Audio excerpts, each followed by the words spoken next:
वंदे भारती वंदे।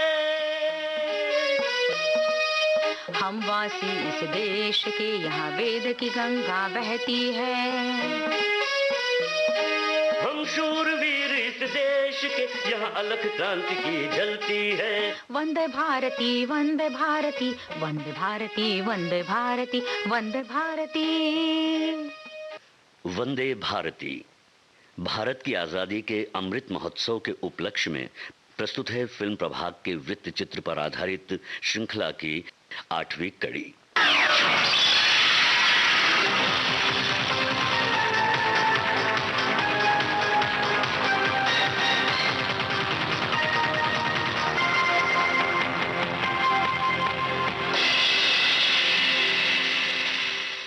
पिछली कड़ी में आपने सुनी शहीद बाबा शाहमल और रानी चिन्नम्मा की कहानी।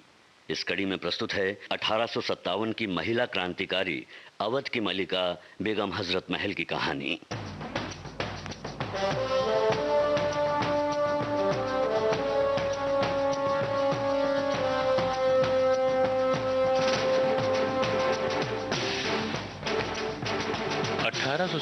ईस्वी हिंदुस्तान की पहली जंग आजादी का आगाज।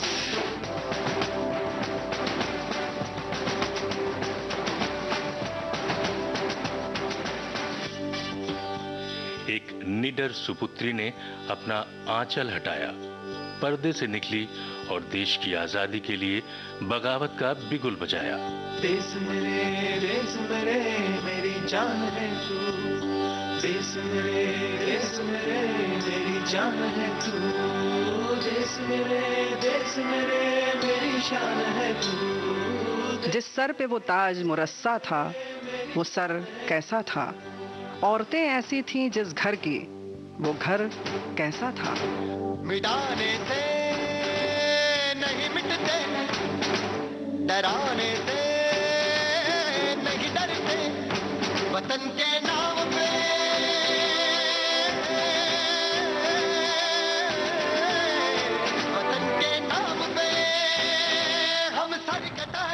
नहीं डरते, मिटाने से नहीं मिटते।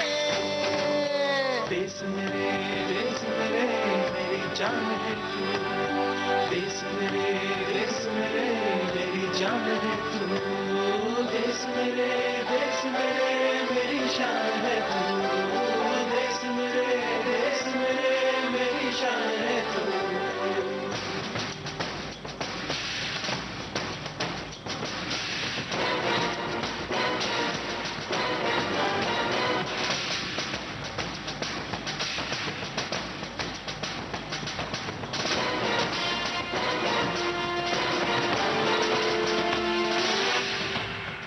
हजारों बाप रोशन कर सुलगती सी निगाहों में, सुलगती सी निगाहों में, कफन हम बांध के निकले हैं आजादी की राहों में, कफन हम बांध के निकले हैं आजादी की राहों में। निशाने में निशाने से नहीं डरते। देश मेरे मेरी जान है तू, देश मेरे मेरी जान है तू, देश मेरे मेरी शान है तू, देश मेरे मेरी शान है तू।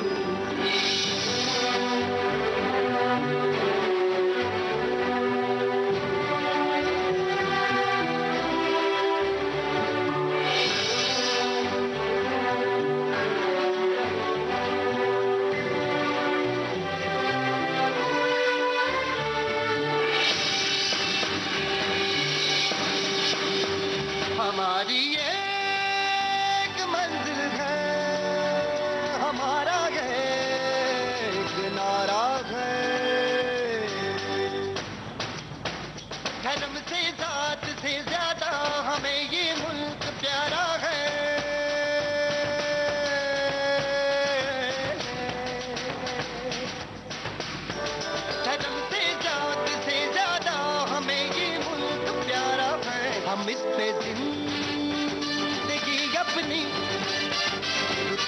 से नहीं डरते। देश मेरे मेरी जान है तू। देश मेरे मेरी जान है तू। देश मेरे मेरी शान है तू। देश मेरे मेरी शान है तू। मिटाने से नहीं मिटते, डराने से नहीं डरते, वतन के नाम पे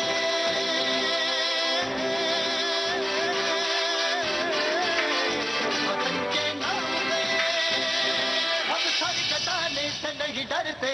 देश मेरे मेरी जान है तू।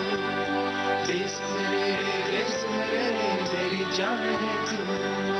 देश मेरे मेरी शान है तू। देश मेरे मेरी शान है तू। देश मेरे मेरी जान है तू। देश मेरे मेरी जान है तू। देश मेरे मेरी शान है तू। देश मेरे मेरी शान है तू। ये सर फैजाबाद के सैयद खानदान की बेटी का था। इसे माँ बाप ने मोहम्मदी खानम नाम दिया था और घर अवध के आखिरी नवाब वाजिद अली शाह का महल था। वही नवाब जिसने न केवल भारतीय ललित कलाओं, संगीत, नृत्य, ड्रामा का संवर्धन किया, उन्हें प्रोत्साहित किया, बल्कि उनकी बेहतरी के लिए उसमें नए अध्याय भी जोड़े।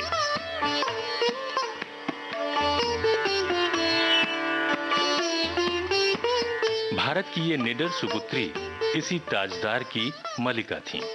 14 बरस की थीं जब नवाब वाजिद अली शाह के हरम में दाखिल हुईं। पहले इफ्तिखार-उन-निसा यानी प्राइड ऑफ विमेन का खिताब पाया और जब नवाब बिरजिस कद्र को जन्म दिया तब हजरत महल खिताब से नवाजी गईं। दौर बदला। वो हिंदुस्तान की जंग आज़ादी की पहली इनकलाबी खातून कहलाईं। अव्वल ये कि अवध की इस मलिका ने अंग्रेज़ों को न सिर्फ ललकारा बल्कि उनके खिलाफ बंदूक भी तान दी। इसने हिंदुस्तानियों में देशभक्ति की भावना को जन्म दिया। देश की आज़ादी के लिए कुछ भी कर गुजरने के लिए आमादा भी कर दिया। अवध खुशहाली, आपसी भाईचारे और अमन का नमूना था। लालची और नाशुक्र अंग्रेज इसे हड़पना चाहते थे ताकि हिंदुस्तान की ज़मीन पर अपना कब्ज़ा और मजबूत कर सकें। 7 फरवरी 1856 ईस्वी को अंग्रेज़ों ने षड्यंत्र किया और कुशासन का बहाना बनाकर नवाब वाजिद अली शाह को तख्त से हटा दिया।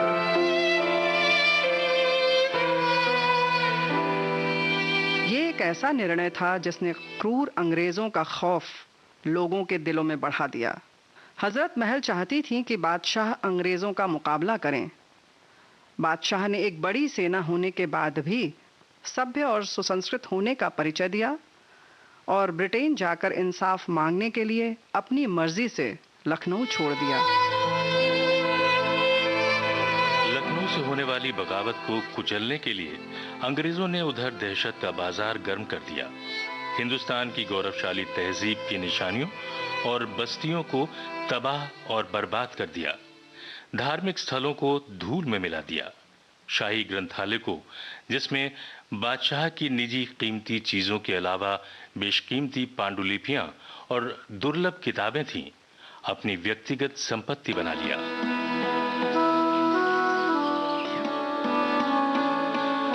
बादशाह के तमाम वफादार शुभचिंतकों, ताल्लुकदारों और जमींदारों को बेहथियार कर दिया।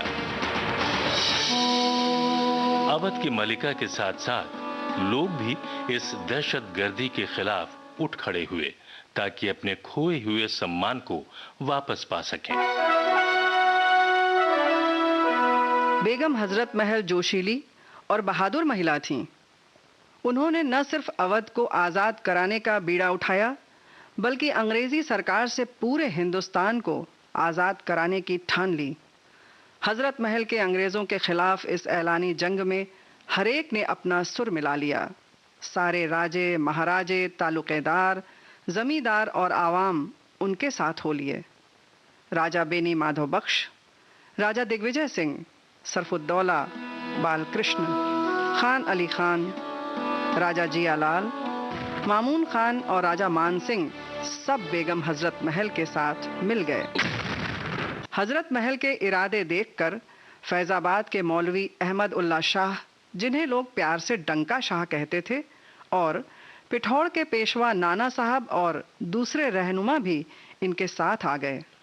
3 मई 1857 को अवध की आवाम में इनकलाब की एक लहर दौड़ी, जिसकी शुरुआत छावनी से हुई, जिसमें सिपाहियों ने अपने अंग्रेज आकाओं के खिलाफ बगावत की। इत्तेफाक है कि सिर्फ एक हफ्ते बाद यानी 10 मई 1857 को मेरठ में बंगाली फौज की बगावत ने भारत के पहले स्वातंत्र्य आंदोलन की शुरुआत का बिगुल बजा दिया।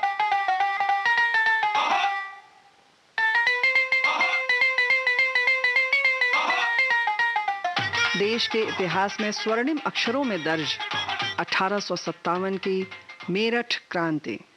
9 मई 1857 को चर्बी लगी कारतूस का इस्तेमाल करने से मना करने वाले सिपाहियों का कोर्ट मार्शल कर उनको मेरठ की विक्टोरिया पार्क स्थित जेल में बंद कर दिया गया।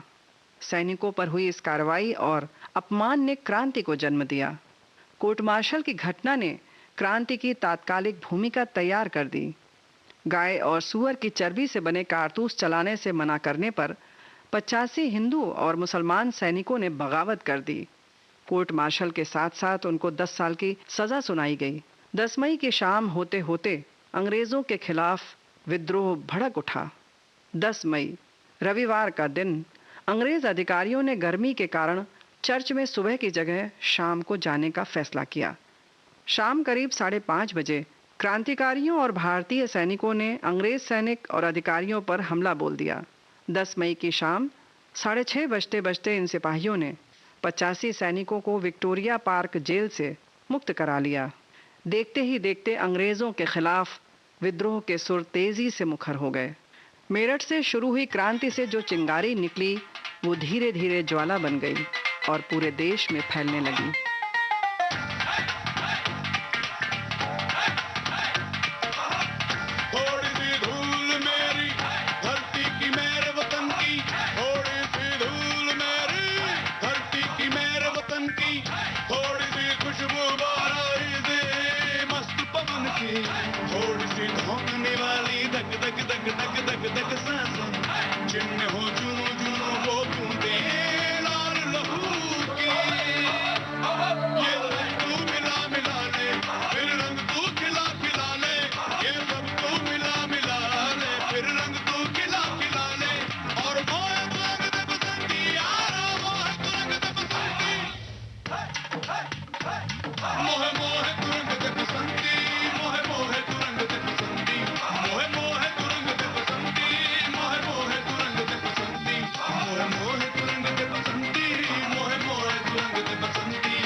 अंग्रेजी फौजों ने मेरठ की बगावत का बदला लखनऊ में लेना शुरू किया और 2000 लोगों को मौत के घाट उतारा।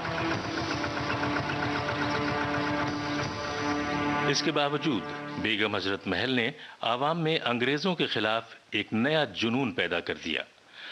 आम आदमी से लेकर किसान तक अवध के सिपाहियों के साथ मिल गए। 30 जून 1857 को हजरत महल ने अंग्रेजी सेना पर चिन्हट के मकाम पर हमला कर दिया। इसकी फौज ने लखनऊ के नए कमिश्नर हेनरी लॉरेंस और उनकी सेना को हरा दिया। अंग्रेजी सेना भागकर रेजिडेंसी में शरण लेने पर मजबूर हो गई। हजरत महल की इस कामयाबी ने तबाह हो चुके शहर में एक नई उम्मीद जगाई।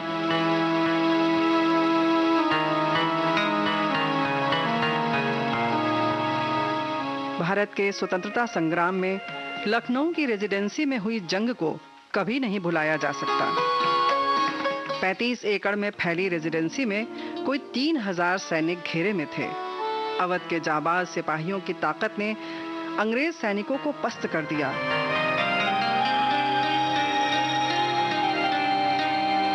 ये लड़ाई 1 जुलाई 1857 को शुरू हुई थी। चौथे दिन हेनरी लॉरेंस अपनी जान से हाथ धो बैठे।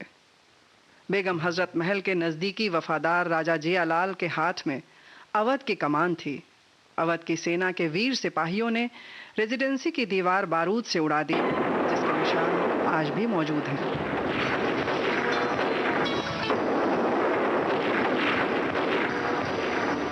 रेजिडेंसी, जो हिंदुस्तानियों के लिए अंग्रेजों के प्रति नफरत का प्रतीक थी, अब हिंदुस्तानियों के घेरे में आ गई थी। अवध जल रहा था। क्रांतिकारियों ने मांग की कि शाही खानदान का कोई वारिस अवध की कमान संभाले, लेकिन अवध की इस खतरनाक लड़ाई के हालात को देखते हुए किसी में भी सामने आने की हिम्मत नहीं थी। सिर्फ बेगम हजरत महल ने हिम्मत की और अपने 14 वर्ष के बेटे बिरजिस कद्र को पेश किया।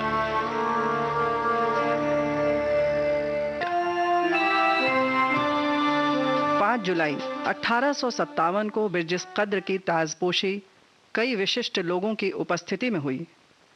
एक अभिभावक की हैसियत से शासन की बागडोर हजरत महल के हाथ में रही।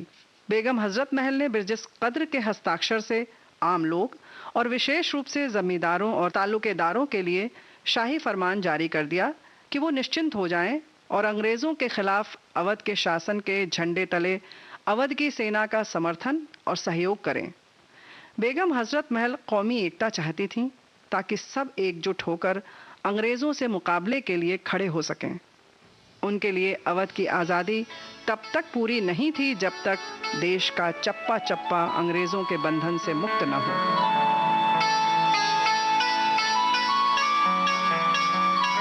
इस उद्देश्य से उन्होंने बादशाह बिरजिस कद्र का खत मुगल बादशाह के पास दिल्ली भेजा। जहां पनाह इस नाचीज ने अंग्रेजों को मिट्टी में मिला दिया है। अब कुछ ही बेली गारद में बचे हैं जो अपनी कब्र का इंतजार कर रहे हैं और जिन्हें जल्द ही खत्म कर दिया जाएगा। बादशाह बहादुर शाह जफर ने जवाब में फरमाया, शाह अवध मिर्जा बिरजिस कद्र बहादुर, आप काबिल तारीफ हैं जो इस नव उम्री में बड़े बड़े कारनामे अंजाम दे चुके हैं। मैं आपको मोहरे अता करता हूं। अल्लाह आपको जल्द फतेह अता फरमाए।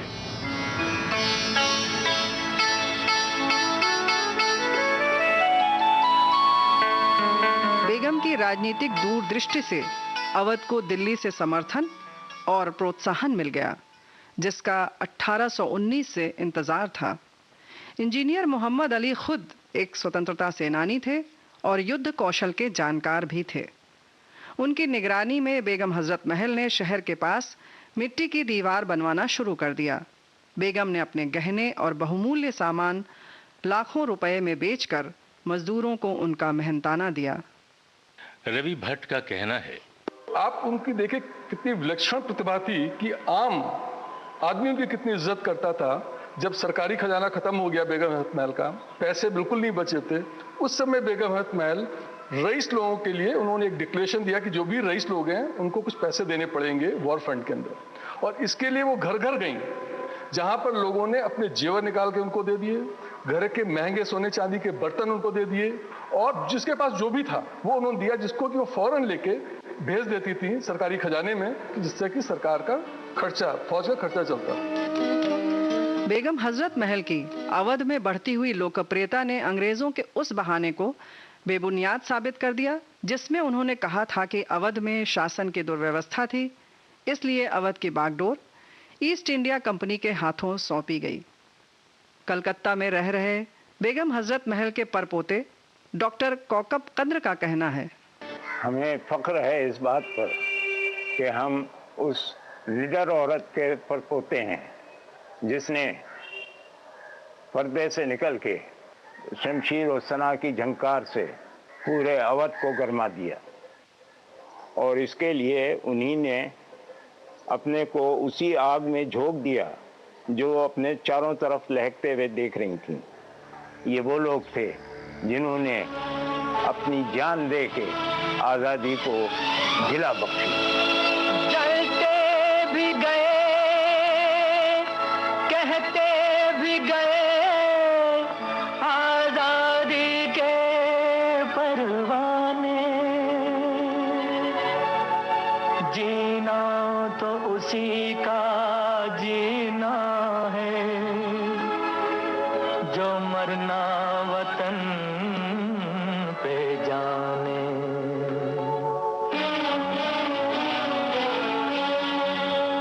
ऐ वतन हमको तेरी कसम, तेरी राहों में जहाँ तक लुटा जाएंगे।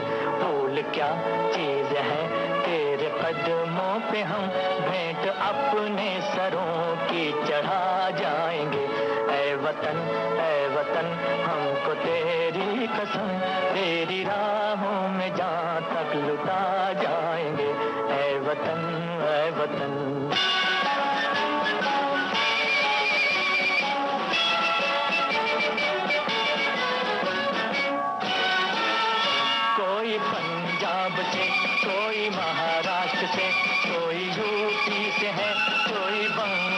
से।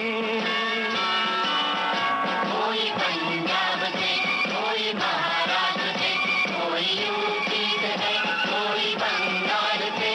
तेरी पूजा की थाली में लाए हैं हम, तेरी पूजा की थाली में लाए हैं हम, फूल हर रंग के आज हर डाल से।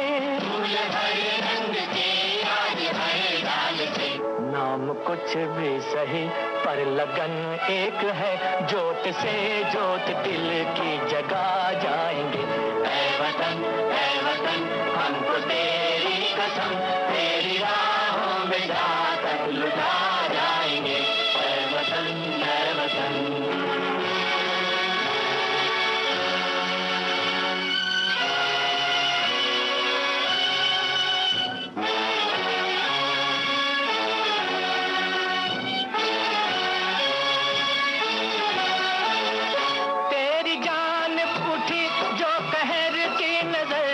नजर को झुका के ही दम लेंगे हम। तेरी जान उठी जो कहर की नजर, उस नजर को झुका के ही दम लेंगे हम। तेरी धरती पे है जो कदम गैर का, उस कदम का निशान तक मिटा देंगे हम। उस कदम का निशान तक मिटा देंगे हम। जो भी दीवार आएगी अब सामने, ठोकरों से उसे हम गिरा जाएंगे। ऐ वतन हमको तेरी कसम, तेरी राहों में जा तक लुटा जाएंगे। ऐ वतन। बेगम हजरत महल एक समझदार, बहादुर मलिका थीं। इन सब विपरीत परिस्थितियों के बाद भी वो बाकायदा दरबार लगाती और युद्ध परिषद की अध्यक्षता भी करती थीं। खुद प्रशासन की सभी कार्यवाही में हिस्सा लेती और आदेश भी दिया करती थीं। आलमबाग की लड़ाई में वो खुद मैदान में उतरी। अंग्रेजों की सेना को उन्होंने कई बार हराया। स्वतंत्रता संग्राम के सिपहसालार की हैसियत से हजरत महल कामयाब रहीं। अपनी जमीन अंग्रेजों से वापस छीन ली, अपने बहादुर सिपाहियों को इनाम दिए, राजा मान सिंह को शान अवध के खिताब से नवाजा। मूसाबाद की लड़ाई में 9000 सिपाहियों की कमान खुद संभाली। अंग्रेजी फौजें पहली बार इनकलाबियों के हाथ हार का मुंह देख रही थीं।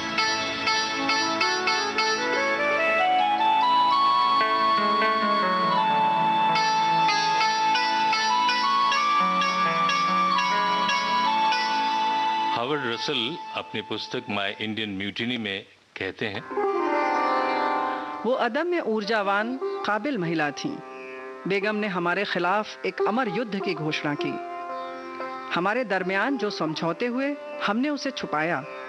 उनके खानदान ने मुसीबत के समय हमारी हर तरह से मदद की और हमने नाशुक्रापन दिखाया। इन्हीं कारणों से बेगम हजरत महल ने गुस्से का इजहार किया। इसी तरह दूसरे अंग्रेज और हिंदुस्तानी लेखकों ने बेगम हजरत महल की युद्ध की काबिलियत और दूरंदेशी की प्रशंसा की है। उनकी विजय के बारे में लिखा है, वो ऊंचे दर्जे की दुश्मन थीं, वो आज तक हमारे काबू में ना आ सकी। अंग्रेजों के जुल्म हजरत महल को नहीं डरा सके। शहंशाह बहादुर शाह जफर के 2 बेटों की नृशंस हत्या और 300 साल के मुगल साम्राज्य का खात्मा भी बेगम हजरत महल को उनके साहसी इरादों से डिगा न सका। इलाहाबाद, कानपुर, बनारस में आज़ादी के सिपाहियों का अंग्रेजों द्वारा कत्लेआम भी हजरत महल के कदमों में लड़खड़ाहट पैदा नहीं कर सका। अंग्रेज लखनऊ पर विजय पाने में असफल रहे। सितंबर 1857 में जनरल हेनरी हैवलॉक और जनरल आउट्रम को रेजिडेंसी पर से क्रांतिकारियों के प्रभुत्व को खत्म करने के लिए भेजा गया। क्रांतिकारियों ने उनको भी घेरे में ले लिया और संघर्ष जारी रहा। जनरल आउट्रम का कहना था, हमारे सारे प्रयासों के बाद भी इनकलाबियों का और अधिक मजबूत होना हमारे खात्मे का ऐलान था। इसलिए अंग्रेजों को अपनी हुकूमत बरकरार रखने के लिए उसे किसी भी कीमत पर तोड़ना चाहिए। हजरत महल की जोशीली सेना के आगे अंग्रेजों की एक न चली। कई दशकों में ये एक बड़ी रुकावट थी जिसका अंग्रेजी शासन को सामना करना भारी पड़ रहा था। हजरत महल से मुकाबले के लिए कॉलिन कैम्पबेल को लाया गया। कॉलिन कैम्पबेल बेरहम और बेईमान था।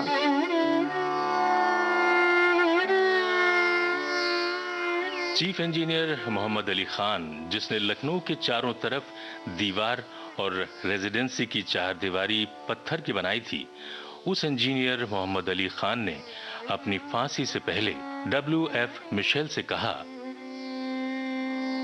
मैं नवंबर में लखनऊ में था जब तुम्हारे लोग रेजिडेंसी को छुड़ाने के लिए मदद को आए। मैंने सिकंदर बाग के कत्लेआम को देखा। एक रात पहले मैंने उसके बचाव की हिदायत दी थी और खुद शाह नजफ से देख रहा था जब तुमने इस पर हमला कर दिया। चूंकि ये बहुत महत्वपूर्ण मोर्चा था, इसलिए मैंने 3000 से अधिक बेहतरीन सिपाहियों को सिकंदर बाग के किले के बचाव के लिए नियुक्त किया और उनमें से कोई जिंदा ना बचा। ये एक सामूहिक नरसंहार था।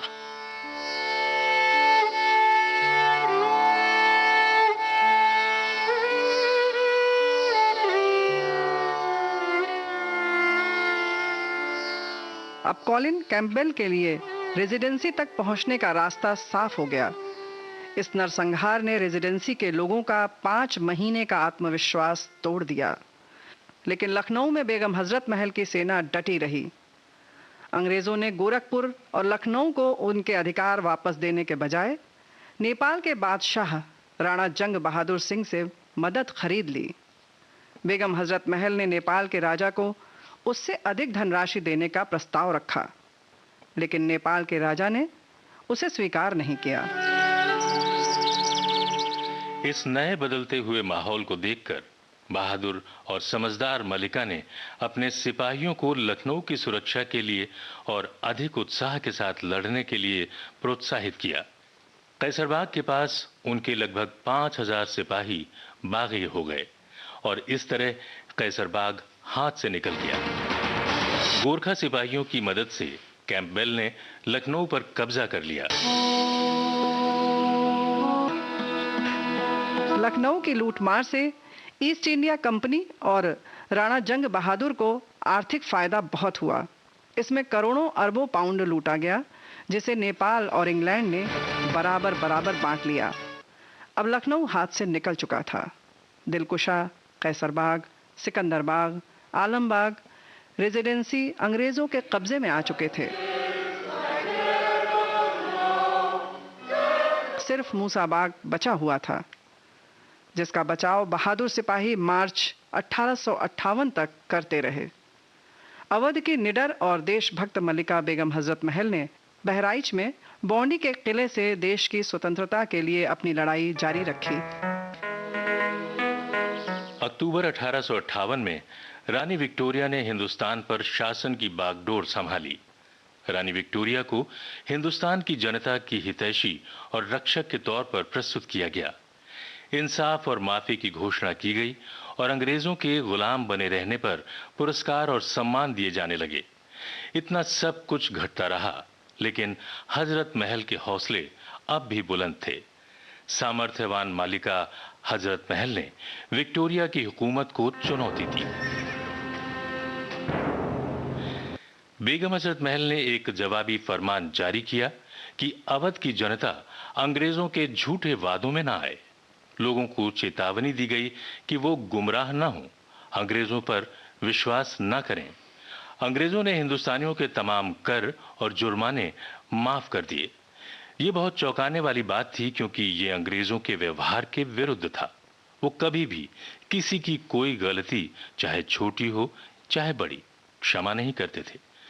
मटिया ब्रिज कलकत्ता में रह रहे बेगम हजरत महल के बड़े परपोते जनाब नैयर कद्र कहते हैं, इसकी उम्मीद क्वीन विक्टोरिया को या हुकूमत बरतानिया को नहीं हो सकती थी कि उनके इस प्रोक्लेमेशन का जवाब ये आएगा। ये उनको उम्मीद इसकी नहीं हो सकती थी, और इसलिए कि और किसी आदमी ने कभी ऐसा किया नहीं। जो कुछ के बेगम ने काउंटर प्रोक्लेमेशन किया। इससे उनका कैरेक्टर, उनकी शुजाअत, उनका शिवलरी जाहिर हुई। डलहौजी के सोशल एक्ट 1849 और 1850 में धार्मिक विकलांगता एक्ट के तहत सरकारी पद और नगद पुरस्कार का लाभ उन्हें ही मिलेगा जो ईसाई धर्म को अपनाएंगे।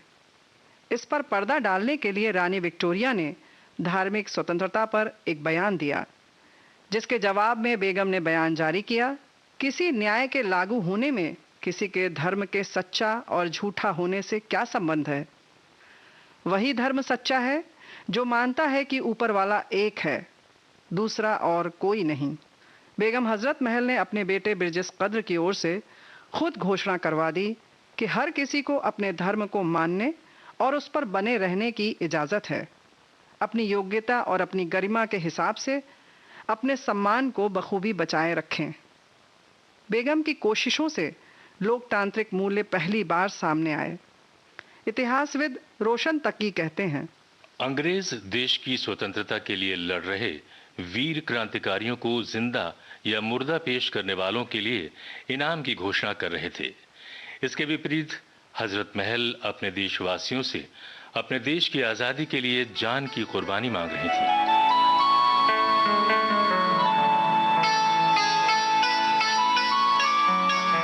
सन 1857 के युद्ध में यूं तो वास्तविकता में देखा जाए तो उन्हें विजय हासिल नहीं हुई, लेकिन उन्होंने वो काम कर दिखाया जो कोई न कर सका।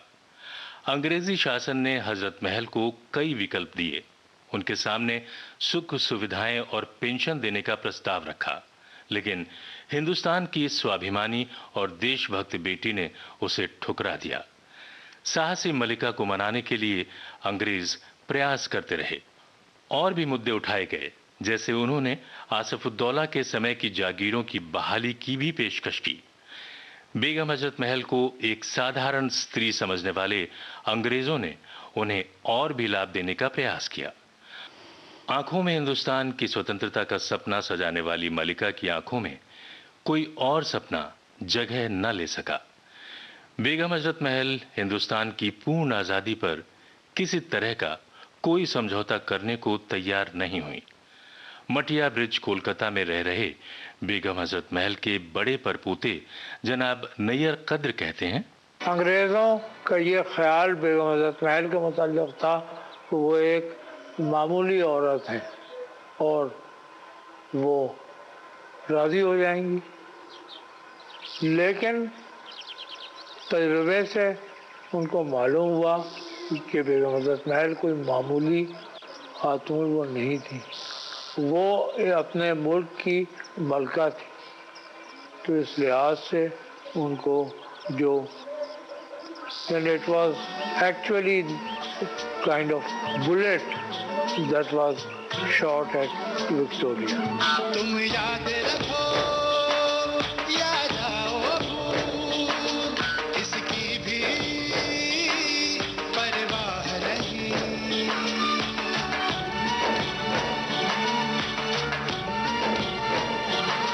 तुम याद रखो याद आओ इसकी भी परवाह नहीं। हमको तो तुम्हारी खातिर दो, हमको तो तुम्हारी खातिर दो, करना था वो हम कर गए, हम मर गए, हम मर गए, हम अपने वतन पे मर गए, ना घर गए, ना घर गए, वापस ना अपने घर गए, हम मर गए, हम मर गए, हम अपने वतन पे मर गए,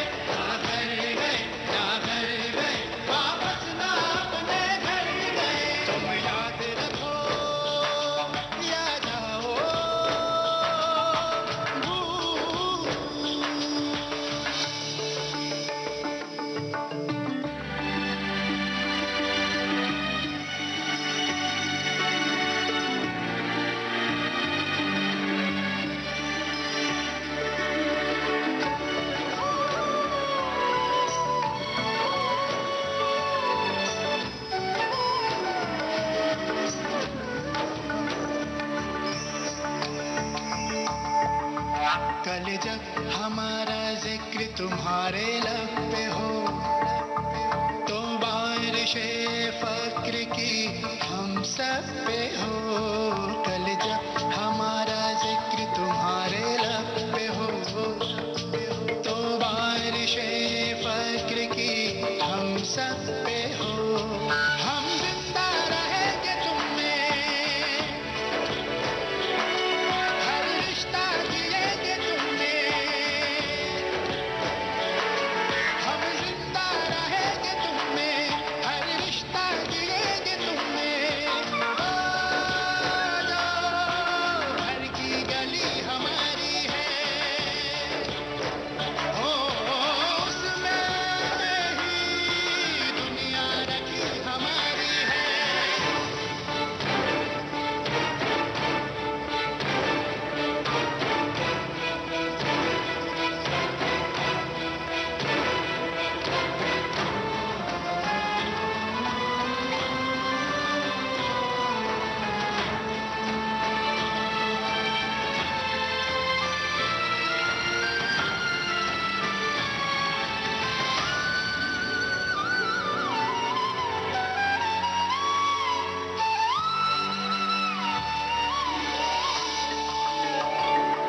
अगर हो सके तो इतनी सी इल्तिजा है, हमारे बाद हमारा जो भी बचा है। अगर हो सके तो इतनी सी इल्तिजा है, हमारे बाद हमारा जो भी बचा है। बस उसका ख्याल रखना, थोड़ा सा मलाल रखना। बस उसका ख्याल रखना, थोड़ा सा मलाल रखना। यही श्रद्धांजलि हमारी है, हो यही ईद और दिवाली है।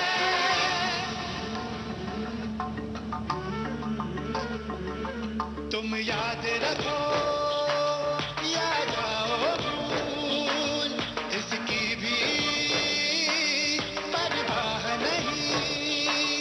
हमको तो तुम्हारी खातिर दो, हमको तो तुम्हारी खातिर दो।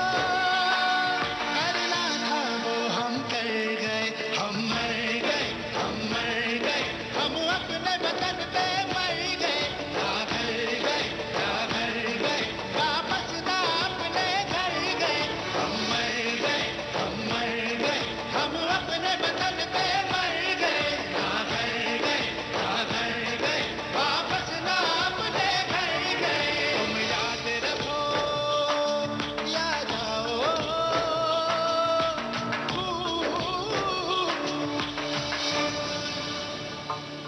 ब्रिटिश शासकों से कोई समझौता न करने का परिणाम ये हुआ कि जालिम अंग्रेजों ने हजरत महल से जबरदस्ती बूंदी का किला खाली करवा लिया।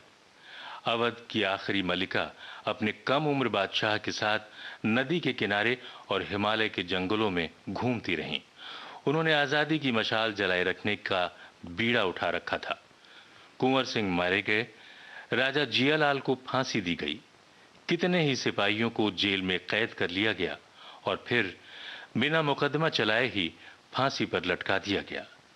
रानी विक्टोरिया के मना करने के बाद भी उस समय नेपाल के राजा राणा जंग बहादुर ने अपनी सहमति दिखाई। बेहद समझदार, अदम्य साहस की मालकिन बेगम हजरत महल रानी विक्टोरिया के झांसे में नहीं आई। 1859 की आखिरी चौथाई में अपने विश्वस्त क्रांतिकारी सिपाहियों और लगभग 1 लाख वफादार शरणार्थियों के साथ बेहतर हथियार और रसद के लिए नेपाल की ओर कूच कर गईं। काफी संख्या में आए देशभक्त सिपाहियों, शरणार्थियों और हिंदुस्तान की स्वतंत्रता के लिए लड़ने वाले सेनापतियों की बेगम हजरत महल ने नेपाल में देखभाल की। अवध की बहुत लंबी चली लड़ाई में हार तब हुई जब जमींदारों ने अंग्रेजों का साथ दिया और अपनों से गद्दारी की। इस बेमिसाल शानदार लड़ाई को खून और आंसुओं के दरिया में दम तोड़ता हुआ देखकर अंग्रेजों ने एक बार फिर बेगम हजरत महल को मनाने की कोशिश की। एक बार फिर लालच दिया। अंग्रेजों ने बिरजिस कद्र को 15 लाख और बेगम हजरत महल को 5 लाख पेंशन देने का प्रस्ताव रखा और एक शर्त भी रखी। शर्त में बेगम को अपने घर वापस आने के लिए कहा गया। बेगम हिंदुस्तान की स्वतंत्रता का सपना देख रही थीं और उसके लिए किसी भी तकलीफ को सहने के लिए तैयार थीं। इसलिए अंग्रेजों का कोई भी प्रस्ताव उन्हें उनके इरादों से डिगा नहीं सका। मातृभूमि के लिए मर मिटने को तैयार बेगम ने पेंशन के प्रस्ताव को तिरस्कार के साथ ठुकरा दिया। उन्हें अपने घर और अपने देश में सोने चांदी की बेड़ियों में गुलाम की तरह जकड़े रहना स्वीकार्य नहीं था।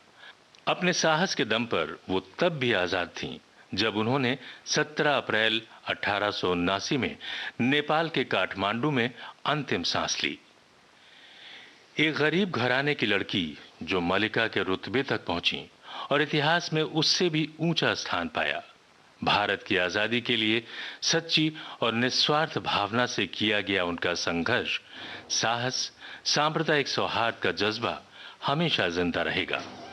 उनकी जद्दोजहद अवध की परंपरा में हिंदू मुस्लिम एकता का वो बेमिसाल खूबसूरत चेहरा है जिसकी खूबसूरती, जिसका आकर्षण आज भी बरकरार है। जिस सर पे वो ताज मुरस्सा था, वो सर कैसा था? बहादुर बेगम के बेलौस जुनून, क्रांति और देश की आजादी का सपना तब पूरा हुआ जब 1947 में देश को पूर्ण स्वतंत्रता मिली और पूरे भारत में आजादी का झंडा लहराया।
इतना तो स्थापित सत्य है कि 1857 के इतिहास को महिलाओं के योगदान की चर्चा किए बगैर पूरा नहीं माना जा सकता। महिलाओं के नाम, उनकी भूमिका का उल्लेख बहुत जरूरी है। घर के चूल्हे से बाजुओं के घावों तक, मान सम्मान से लेकर भाई, पति, बेटा या पिता खोने तक महिलाओं ने हर संघर्ष की एक बहुत बड़ी कीमत अदा की है। सन 1857 के दौर में जिस तरह का हमारे देश का समाज था, उसमें महिलाओं का घर से बाहर निकलना और इस तरह के कारनामों को अंजाम देना अतुलनीय है। जंगे आज़ादी की क्रांतिकारी महिला बेगम हजरत महल, जिन्होंने अंग्रेजों को ललकारा और बहुत लंबे समय तक अंग्रेजों से मोर्चा लिया, उनके षड्यंत्र, उनकी क्रूरता से विचलित नहीं हुई और अपने युद्ध कौशल, दूरदृष्टि, साहस और समझदारी के दम पर अंग्रेजों को कई बार परास्त किया और अपनी बहादुरी का लोहा मनवाया। बेगम हजरत महल देश की संपूर्ण आज़ादी के लिए दृढ़ प्रतिज्ञ थीं। अंग्रेजों के दिए गए किसी भी प्रलोभन के आगे वो नहीं झुकी। आत्मसम्मान और देश के सम्मान के लिए उन्होंने किसी भी तरह का समझौता नहीं किया। अनेक प्रकार की कठिनाइयां सहकर अंत तक संघर्ष करती रहीं और देश की स्वतंत्रता की लड़ाई में अपने नाम का डंका बजा दिया। रानी लक्ष्मीबाई अपनी पीठ पर अपने बच्चे को बांधकर किले से निकली और अंग्रेजों से मुकाबला करती रहीं। लक्ष्मीबाई, जिन्होंने मात्र 9 माह शासन किया और 24 वर्ष की आयु में अमर हो गईं, अंग्रेजों को लोहे के चने चबाने पर मजबूर कर दिया। उनकी बहादुरी और वीरता की गाथा आज भी उतने ही जोश से गाई जाती है। दिल्ली के विद्रोह में बेगम जीनत महल की भूमिका भी अविस्मरणीय है। आखिरी मुगल बादशाह बहादुर शाह जफर की पत्नी जीनत महल ने अपना ऐशो आराम छोड़कर देश की स्वतंत्रता के लिए अंग्रेजों से मोर्चा लिया और एक मिसाल कायम की। दरबार की रानियों के साथ साथ आम जनता के बीच से भी महिलाओं ने जंगे आज़ादी में बढ़ चढ़कर हिस्सा लिया। उनकी हिम्मत और बहादुरी भी बेमिसाल है। लब पे आती है दुआ बन के तमन्ना मेरी, जिंदगी शम्मा की सूरत हो खुदाया मेरी। गुलाम देश के लिए मुक्ति की लड़ाई में अपना सब कुछ न्यौछावर करने वाली अनेक वीरांगनाओं में से कुछ के ही नाम ज्ञात हैं, जैसे अहिल्याबाई, रजिया सुल्तान, उदा देवी, रानी झलकारी बाई, अवंती बाई और रानी चिन्नम्मा। इनकी वतन परस्ती को लोग आज भी याद करते हैं। देशभक्तों का नाम इतिहास के पन्नों में ही नहीं, हर देशवासियों के दिलों में दर्ज है। अपने वतन पर अपना सब कुछ न्यौछावर करने वाली वीरांगनाओं और रणबांकुरों को नमन। ऐ वतन वतन मेरे आबाद रहे तो,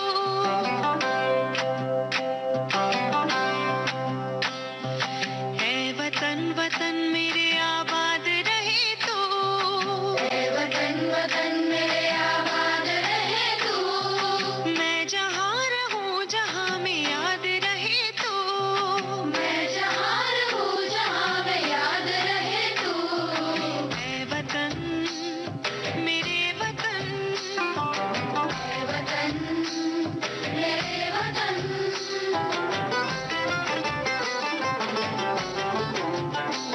तू ही मेरी मंजिल है पहचान तुझी से, तू ही मेरी मंजिल है पहचान तुझी से, पहुंचूं मैं जहाँ भी मेरी बुनियाद रहे तो, पहुंचूं मैं जहाँ भी मेरी बुनियाद रहे तो, ऐ वतन मेरे वतन, ऐ वतन मेरे वतन।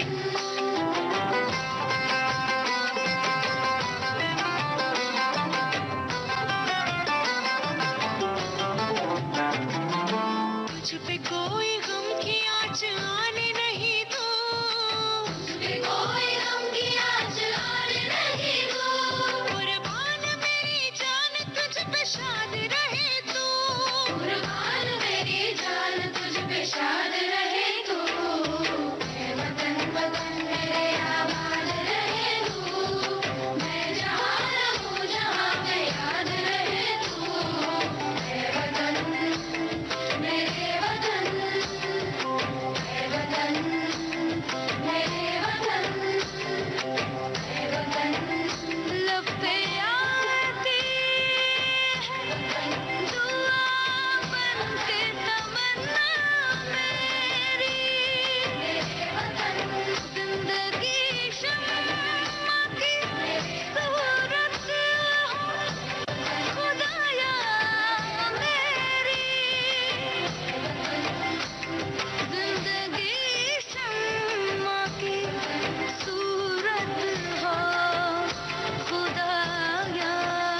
वंदे भारती।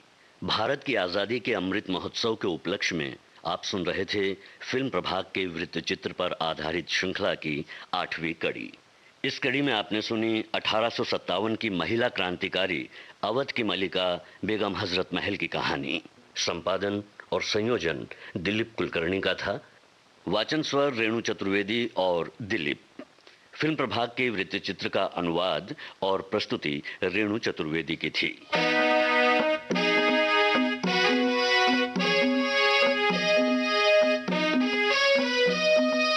वंदे भारती वंदे भारती वंदे भारती वंदे। हम वासी इस देश के, यहाँ वेद की गंगा बहती है।